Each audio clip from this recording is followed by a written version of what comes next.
मसूरी में सामाजिक कार्यकर्ता पंडित मनीष गोनियाल ने पत्रकार वार्ता करते हुए मसूरी विधायक कैबिनेट मंत्री गणेश जोशी पर मसूरी विधानसभा के गोनियाल गांव में बन रहे सैन्य धाम में भूमाफियाओं को संरक्षण देने के साथ बड़े भ्रष्टाचार का आरोप लगाया है। वो मसूरी में करोड़ों रुपए की चल रही विभिन्न योजनाओं में भी भ्रष्टाचार किए जाने का आरोप लगाया है।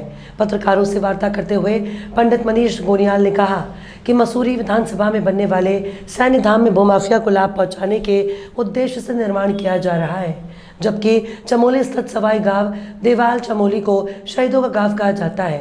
वहां के लोगों द्वारा देश की रक्षा के लिए अपने प्राणों की आहुति दी गई। साथ ही सैन्य धाम बनाने के लिए गांव के लोगों द्वारा भूमि उपलब्ध कराई जा रही थी, लेकिन ये देश का दुर्भाग्य है कि कैबिनेट मंत्री गणेश जोशी द्वारा शहीदों के नाम पर भी राजनीति कर सैन्य धाम के निर्माण पर बड़े भ्रष्टाचार को अंजाम देकर भूमाफियाओं को संरक्षण देने का काम दे रहे हैं। उन्होंने कहा कि मसूरी विधानसभा क्षेत्र के अंतर्गत सभी सड़कें बदहाल स्थिति में है। प्रदेश और केंद्र में डबल इंजन की सरकार द्वारा विकाय किए जाने को लेकर बड़ी बात की जा रही है, जबकि पहाड़ों की रानी मसूरी की माल रोड के पुनर्निर्माण और सौंदर्यीकरण को लेकर 7 करोड़ रुपए खर्च किए जा रहे हैं, लेकिन 6 महीने के बाद भी माल रोड का काम पूरा नहीं हो पाया, जिससे मसूरी के पर्यटन व्यवसाय बुरी तरह प्रभावित हुआ।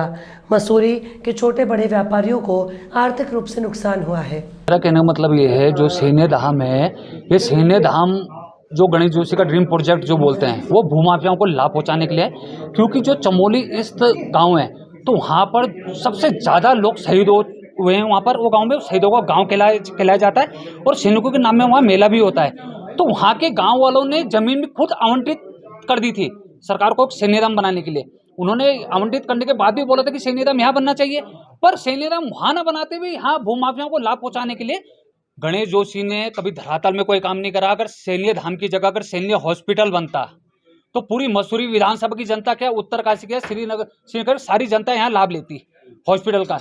पर सैन्य धाम जिस जगह में बनना चाहिए था, जहाँ सैनिकों का स्थल है, जहाँ मतलब उसमें सैनिक मेला हो रहा है चमोली गांव में, वहां सैन्य धाम न बनाते हुए आप यहाँ पर भूमाफियाओं को लाभ पहुंचाने के लिए, खाली भूमाफियाओं को लाभ पहुंचाने के लिए, इसके अलावा कुछ गणेश जोशी ने आज तक कोई विकास काम नहीं करा है। जहाँ तक पेयजल योजना की बात करी जाए, 140 करोड़ की जो पेयजल योजना है, उसका लाभ भी आज तक जनता नहीं ले पा रही है। और जैसे आप कुछ भी योजना बोले, आज तक गणेश जोशी अपनी एक उपलब्धि बता दे, फोटो खिंचाने में, सुर्खियों में रहने में, चाहे गोवा जा रहे हैं, कहीं घूमने जा रहे हैं, फोटो खिंचा रहे हैं, अपनी सुर्खियों में रहने के लिए खाली काम कर रहे हैं। और जो धरातल में अगर देखा जाए, सबसे बेकार और सबसे बदहाल स्थिति मसूरी विधानसभा की इस टाइम है। कि अगर इनको योजना लगानी होती तो बरसात से पहले ये कार्य होता तो बहुत बढ़िया रहता।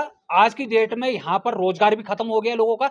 जो पर्यटक आ रहे हैं, पर्यटक भी इतनी गंदी हालत में, उसमें रोड की हालत देखिए, पूरा तालाब बन चुका है। जो पर्यटक भी अपना घूमने का आनंद नहीं ले पा रहे हैं। जो 2009 से सीवरेज योजना जो यहाँ पर चल रही है, उसमें भी पूरा गड़बड़ जोल है, खाली पैसे खा रहे हैं। और सीवरेज के आपने रोड में हाल देख रहे हो, पूरी गंदगी कैसे फैल रही है। और इतने जोशी हवा में बात करते हैं और हवा में लहराते हुए चलते हैं। उन्होंने हमेशा एक डायलॉग मारा है कि मैं फ्रांस से ठेकेदार लाऊंगा, इंजीनियर लाऊंगा, कि उत्तराखंड में हमारे तो ठेकेदार है नहीं।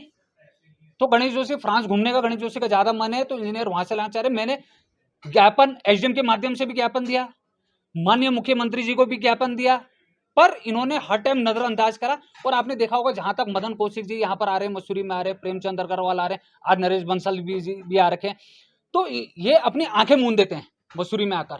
इनको बदहाल स्थिति मसूरी की विधानसभा की नहीं दिखाई देती। चाहे आप स्वास्थ्य ले लो, शिक्षा ले लो, कुछ भी ले लो, सब बदहाल स्थिति में है। ना यहाँ डॉक्टर है, ना स्टाफ है, ना कुछ है। और हालत, और बड़ी बड़ी बातें इतनी गणेश जोशी जी करते हैं। पर मैं ये पूछना चाहता हूँ, 3 बार होने के बावजूद भी आज मंत्री हैं, डबल इंजन की सरकार है, उसके बाद भी इतना बुरा हाल। शर्म आती है मुझे गणेश जोशी जी को देखते हुए। और मैं खुले उससे चेतावनी भी देना चाह रहा गणेश जोशी को, भाई नहीं हुआ, सबर का बांध अब टूट चुका है। अब ऐसा ना मजबूर में हमें भूख हड़ताल में यहाँ पर बैठना पड़े, इससे पहले अगर कार्य नहीं होता तो।